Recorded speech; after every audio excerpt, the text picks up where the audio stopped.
Shavua Tov à toutes et à tous, et nous commençons une nouvelle semaine, et puis comme nous sommes à une semaine de la fête de Hanouka, nous allons nous immerger dans cette belle fête, dans nos préparatifs spirituels entre autres, bien que c'est aussi une ségoula de d'installer sa Hanoukia là où elle va être déposée pendant toute la fête de Hanouka à partir d'aujourd'hui, une semaine avant la fête. D'autres le font que 3 jours avant, donc à partir de mercredi soir. Chacun agira comme l'entend, mais en tout cas c'est pas une obligation, mais c'est une bonne chose pour remercier Hachem, espérer des Yeshuot, des délivrances dans tous les domaines. Et de la même façon qu'à la fin de Hanouka, on ne rangera pas la Hanoukia à sa place pour la garder pour l'année prochaine, juste après Hanouka. Vous devez laisser 3 jours ou 7 jours après la fête, la fin de la fête de Hanouka.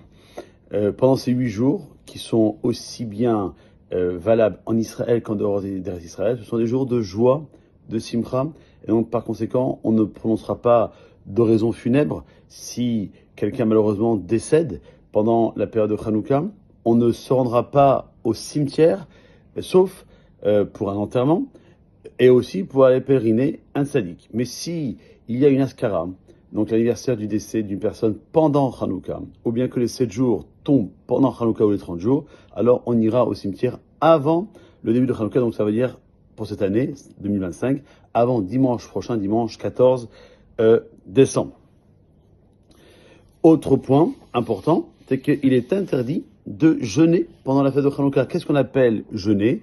Dès qu'on se lève le matin, on doit prendre un café généralement ou un verre d'eau avant le milieu de la journée, à 11h30 en Israël, 12h30 en France. Et généralement, on arrive à faire ce café, mais il arrive des fois que, par exemple, on doit faire une prise de sang, donc on doit rester à jeun, même pas un café. Donc on fait la prise de sang, puis après, dans l'enchaînement de ce qu'on doit faire, déposer les enfants, aller à la synagogue, aller travailler, faire les courses, etc., on oublie. Et donc on devra se rappeler de prendre quelque chose avant le milieu de la journée pour pouvoir respecter cette interdiction de jeûner. De façon que certains ont l'habitude de jeûner le jour de leur mariage. Si un couple décide de se marier pendant Hanouka, ce qui est permis, alors ils ne jeûneront pas, car on ne jeûne pas pendant la fête de Hanouka. On ne jeûne pas, mais on n'a pas aussi l'obligation de faire ce qu'on appelle une Seudat Mitzvah, comme c'est le cas à Purim.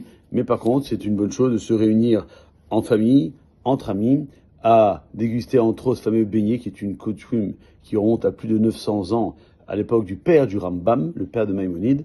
Mais il n'y a pas d'obligation de manger des beignets tous les jours. Mais lorsque on mange un beignet ou quelque chose d'autre et qu'on va chanter ou bien raconter l'histoire de Hanouka avec des divrei Torah, ce petit moment-là prend le sens d'une Seudat Mitzvah. Enfin, puisqu'il y a toujours au moins un Shabbat à Hanouka, parce que ça dure 8 jours. Alors le Shabbat de Hanouka, qui plus est cette année en 2025, c'est Shabbat Hanouka et Rosh Chodesh. Alors sur la table, on mettra des choses en l'honneur du Shabbat, on rajoutera les beignets en l'honneur de Hanouka, et puis aussi on mettra quelque chose de plus en l'honneur de Rosh Chodesh, mais on y reviendra. Et merci Hachem dans les prochaines vidéos, comme demain, on continuera à nous préparer à cette belle fête de Hanouka. Par maintenant, passez une très bonne journée. Kol Tov.